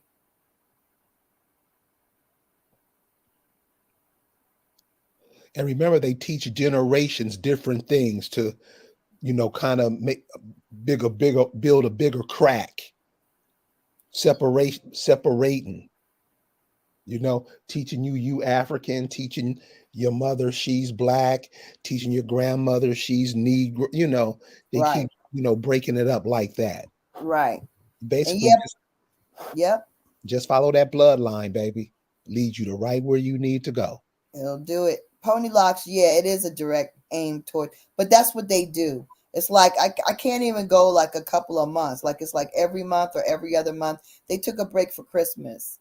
And either it's mostly it has been white people. But this is and every once every well, like it was black, white, black. So I don't know, maybe it'll be white next. But they it's like one after another they take shots at the Accomack Indians, and try to chip away at our inheritance, our identity, or whatever, distract from it, detract from it. That's what they do. But yeah, that's what he's doing. He's doing that. That's why this is being done. That's why they got together and figured out. Yeah, what we'll do is we'll make her look crazy, and we'll talk about the indigenous people, because really they don't. What they really don't want are more people rallying around being Accomack Indian, right? And they want to stop the flow of that and stop people from actually acknowledging that they are Accomack Indians, and that's what he's there for. Oh, they said Africa was Asia Minor. Yeah, I heard of that too. Asia Minor. Well, it's Asia Minor today too, with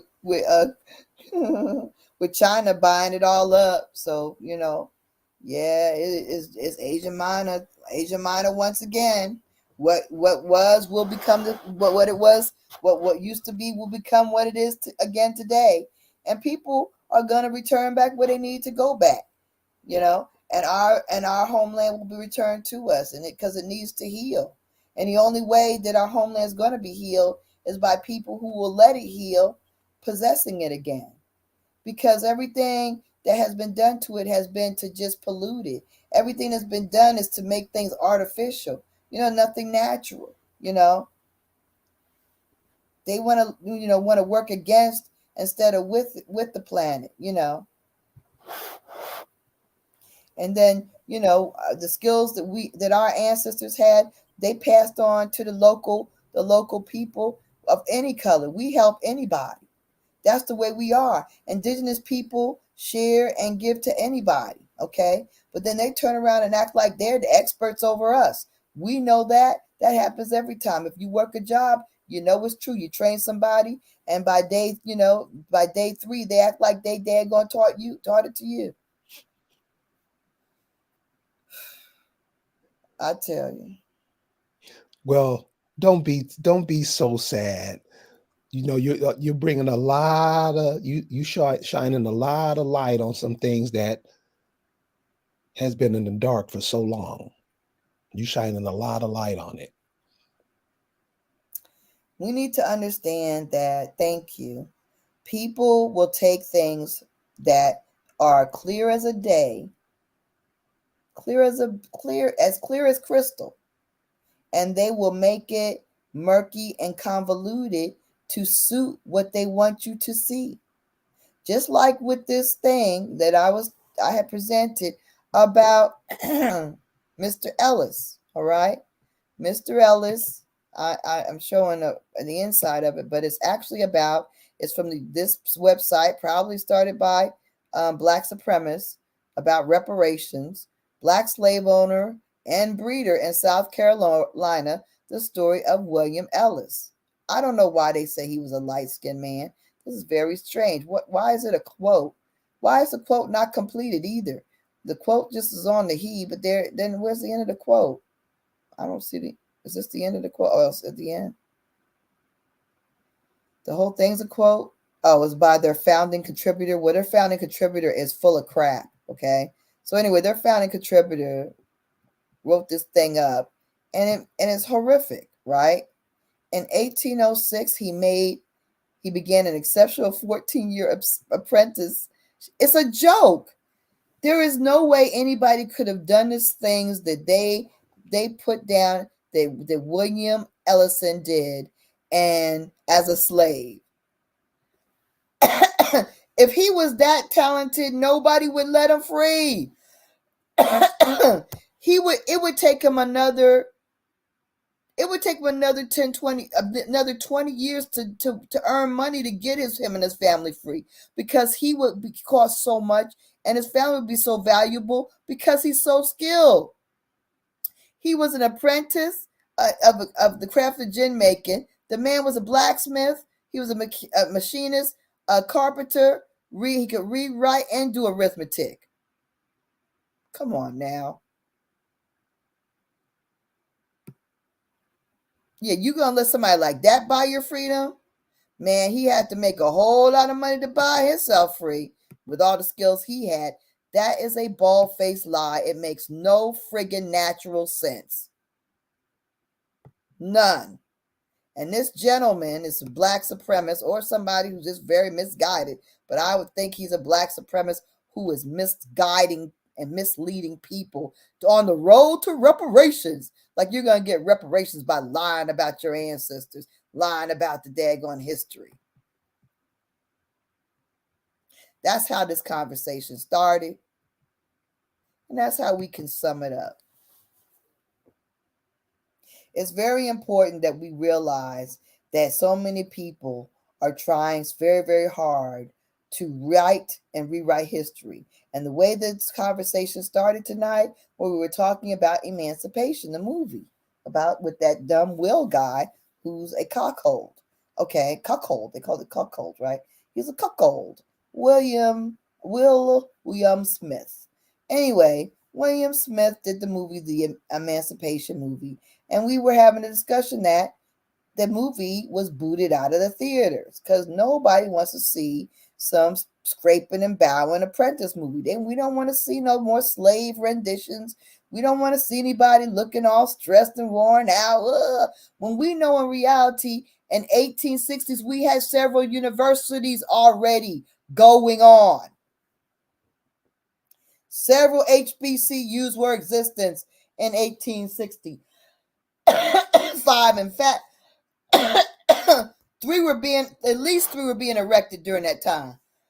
At least three.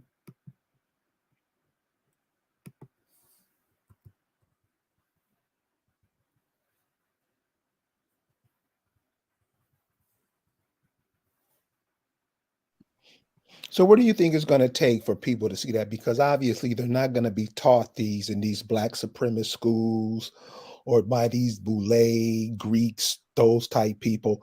They're always going to keep your head looking overseas somewhere. What is it going to take? Do you think the information that's being put out, not just by the few of us that are doing it, but just information, period, is that washing into the people's minds? Yeah, I think by us talking about it, I think it definitely is getting people aware of what is happening, what was happening. That is a definite wake up call for folks, I feel. But let me just kind of let people do what we did it. We did it before, but a lot of people just, I don't know why, but people don't watch or watch different times. I'm not sure, but Let me just kind of share this with you guys, because in case you didn't catch it when we did it before, because we had a whole build with this. No,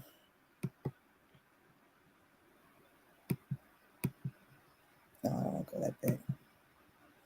Maybe that big. No. Okay. So if you look at the HBCUs, you see the first one was Cheney State. Okay. Look at by emancipation. Emancipation, you got 1, 2, 3, 4, 5, 6, 7, 8, 9, 10, 11, and there's a 12th one.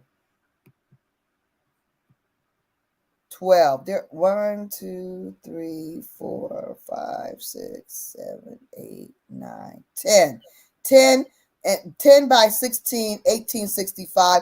1866, you got 2 more. That means they were being started. Look how many were being started during 1, 2, 3, 4, 5 during emancipation. Right during that time, you got five universities starting. Tell me that makes sense that emancipation was emancipation. You were just being freed then? You? Not the white folks? You? No. That makes no sense. Look at 1866. Look at that. Look at it. Look at that many. Look at 1, 2, 3, 4, 5, 6, 7, 8, 9. 9 in 1867. You believe in emancipation now? Do you believe in the Civil War? This alone should make you say, I don't believe in none of that. I don't believe it. This alone. This alone should make you say, I don't believe in the Civil War, what they told me about it, because look at all what was going on. Look what all these people were in college. And look at all these colleges being erected right during Civil War. Look at all this. That's like during the time 1, 2, all during it. 1, 2, 3, 4, 5, 6, 7, 8, 9 during it, and 9 after it. You believe in the Civil War now? You believe in emancipation? If you believe in that stuff, you're an idiot. You're an idiot.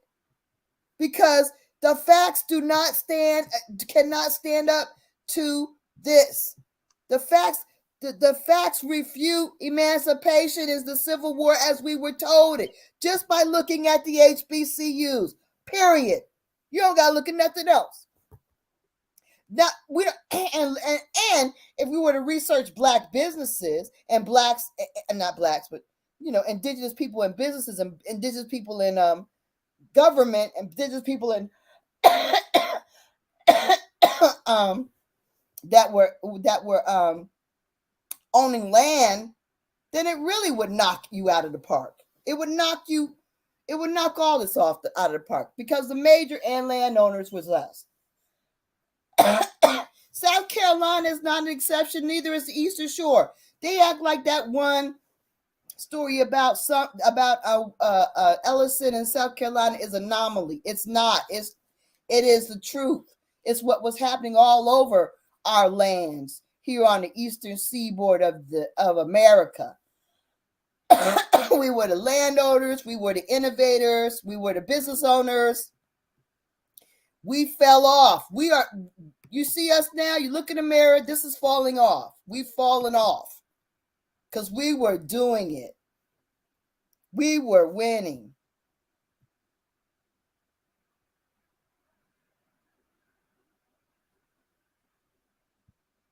We were doing it. So emancipation is a lie. It's a fraud. It's a fraud. Just like the people who play in it. Just like the cuckold people who play in it, who wasn't even cuckold. That whole story, everything's crazy because their whole relationship is a fraud. It's everything. Everybody's all faking it out, and half the things you can't even believe what you're seeing, and they're misrepresenting everything. Everything. But everything needs to be called out. cease and desist with your lies. Cease and desist. Do you know this is abuse against us? This is abusive. Just the lies and the misrepresentation alone. It is traumatic and abusive to be made to think that you are not who you are and that your home and land is not yours. That is extreme.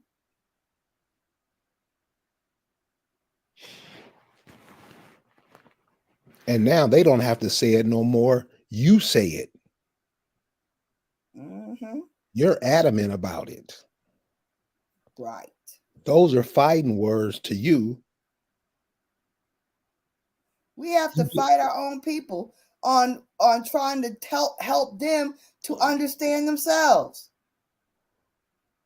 And it's not really that hard to understand, really. It's common sense. If you're going to look at this list and not be able to think, wait a minute, there's something they must have told us about this slavery thing, must have been a lie.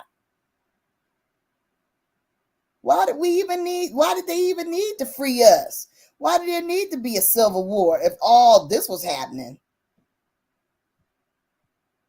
All of this? We were doing all of this, and Wilberforce, most of these places were built by us. Beautiful buildings, beautiful campuses. Wilberforce, beautiful, built by us for us.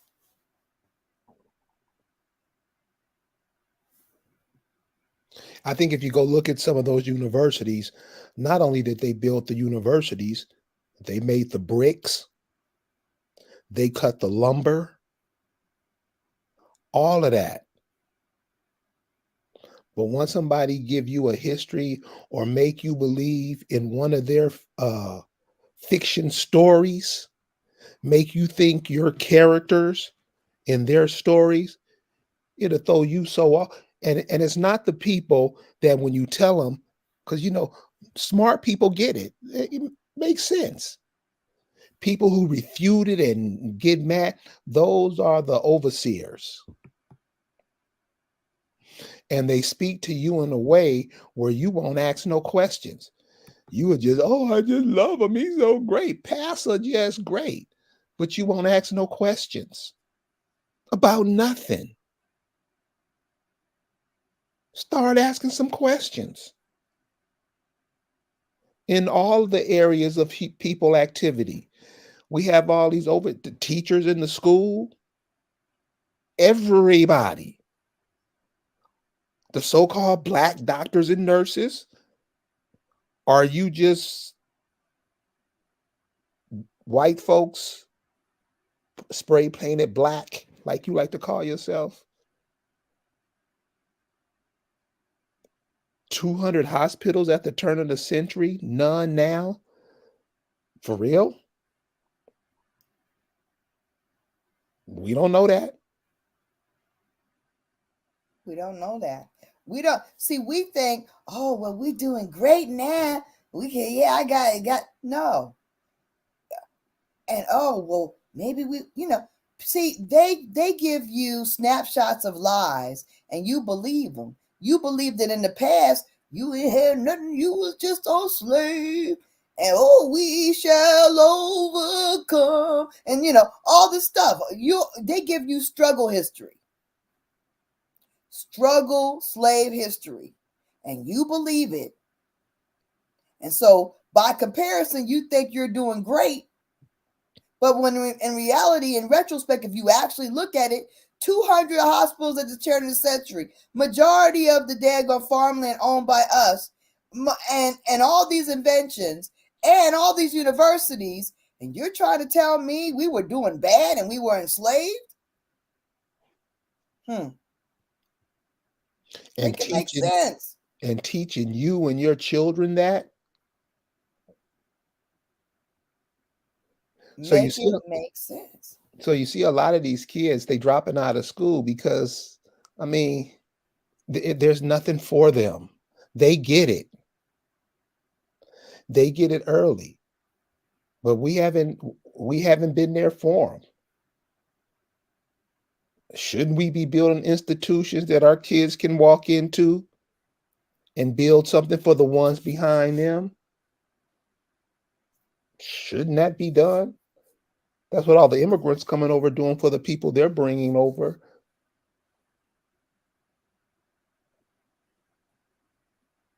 So, no, it's up to us. And all that crying, whining, and all that bullshit we doing. I mean, as far as I'm concerned, that shit's over. We look like damn fools. We look like the people who voted for Kamala Harris. And now what did they do with that robot? She gone? Because ain't nobody seen her. This is the stuff we do. And then it gets so bad, we look so much like assholes. We try to pretend like, oh, I didn't do it. And you did.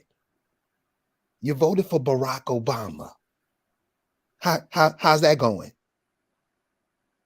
But in addition, what's really crazy is that what I really think about is the people that go to these HBCUs. All these daggone niggers that go to these colleges, universities, but you don't, oh, you proud. Nigga was the first degree grad in HBCU. Well, how come you didn't, the fact that they started in 1854 doesn't resonate with you that, well, how did they have a whole university granting degrees in 1854 if you was all in slavery? It was slavery times. I mean, I question all these people that go to these HBCUs and it doesn't evoke any kind of, how is it was started in 1837? Huh? 1856. 1851 in the District of Columbia. But you still think that slavery, everybody couldn't read and all we could do was menial jobs. We couldn't do no skill job. That's what the guy wrote in that article. Even though the person that he was writing about was a inventor, a machinist, a carpenter, a daggone a blacksmith, and could read, write, and do arithmetic. He gonna talk about he was a slave. He's going to say the man was a slave, doing all those things.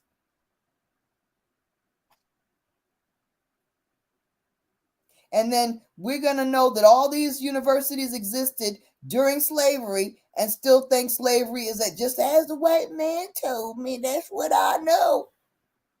Well, you're a slave now. You're a slave right the hell now. Just what they told me, that's what I learned in school, that's what I know.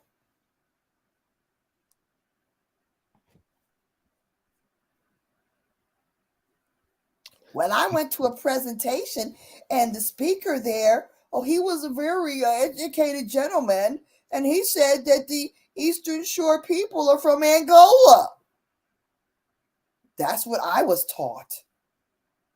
And he was reputable, a historian and a genealogist. Lies. He's not even, he freaking is an IT daggone professional. So yet he's going to go in the library, tell a bunch of local people that they're from Angola, and they're going to just go into the back to Africa pole where they came from, and stop even understanding that they're Accomack Indians, or even actually considering, well, Big Mama did say she was Indian. No, they're going to stop that, because the gentleman that was very well spoken and light skinned that was at the library by us, he said we're from Angola. I believe him. Because everything's about what you believe. I believe. I know a little.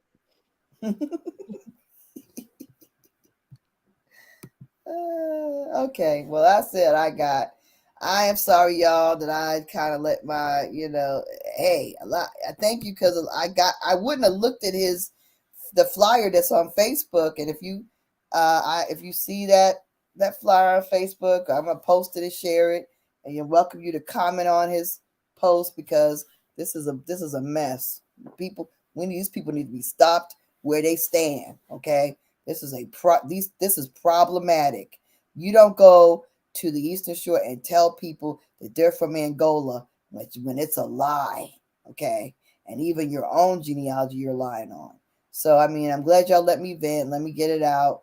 Let me kind of think through it. I still got a lot to figure out about how I'm going to handle this going in the next couple of days. But that's the part of when you repatriate yourself, and when you're out there actually dealing with people who are trying to tell your people that you are trying to, educate, that there's something else trying to counteract what you're trying to do to set your people free, like really set your people free, like for real, for real. So anyway. Well, Lisa, thank you for sharing with us tonight. And see, it's these kind of stories that really get us in to seeing what's going on, because what she's saying, what Lisa just shared with you tonight, that happened to many of your families, right? Same thing. And so as long as we follow these black supremacist guys who just, I mean, you know them, they always dressing in somebody else's clothes. Always notice that about the Negro. He's always trying to dress like somebody else. Where's the African American style of dress? They wear stuff from other people. They wear shoes from other people. Always buying from the foreigners, but they never support you, or very small. So, these some things we can't let our kids. We have to understand, this is the fact that we don't support each other. That is something that is common now, but it wasn't common 60 years ago. So what we got to do is roll back, because the farther you roll back, you're gonna see that we was where we had it going on. Okay, we had it going on. We're slaves, and we're simps, and we're a bunch of daggone sheep now. But if you roll back 60 years, we were supporting each other. We were designing stuff. We were daggone buying each other's stuff.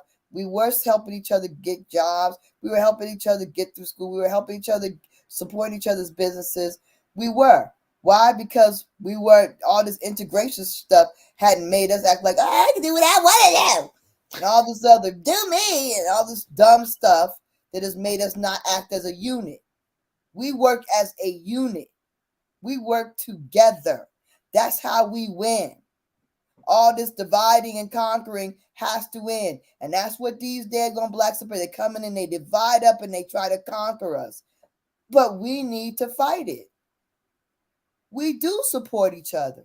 We do feed in each other. We do try to build each other up. We do try, and please buy African Americans Ain't African. That is written by Carrie Davis. And let's change the banner real quick. Make sure you go to the website, purchase the book, and don't forget,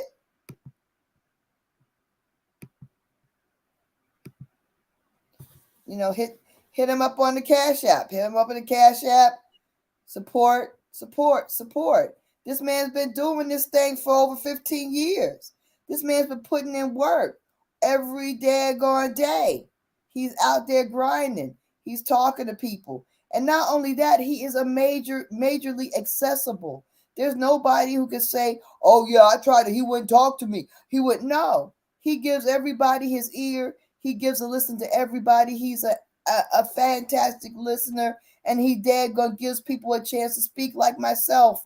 So, I mean, you got to be out here and show the love. You give money to dumb stuff. You buy dumb stuff all the time. You buy junk food. You get daggone cheap daggone things that you don't do anything with, but throw them in a drawer. But yet you can't hit his Cash App up. Hit his Cash App up. Hit the like button. Subscribe. Share it. And understand that in order for you to win in this, you got to be with the people that are the real critical thinkers, like Carrie Davis, the indigenous one. Thank you, Carrie. Good No, night. thank you. So listen, all everything she's saying about her family and the Acamax, that's your family too. The indigenous people, of course. I realize that we have people from all over in here listening. But like I say, go back and look at these older movies where you're in them and look at where you live. Look at the land you lived on. That land is still there. It's desperately overgrown, but it's still there. That's yours. And like Lisa's saying, we got to work together, man. No team ever makes it relying on one person. So I want to thank you guys for hanging out with us tonight. And like Lisa say, support us. African Americans ain't Africans. Get the book. I mean, definitely no. You can ask me questions on it. This stuff is right in your face. Do not let your children go out like this. Because remember, what goes around comes around, and it's going to come back around to you. Thank you for joining us. We'll see you later on in the week. You guys, peace out.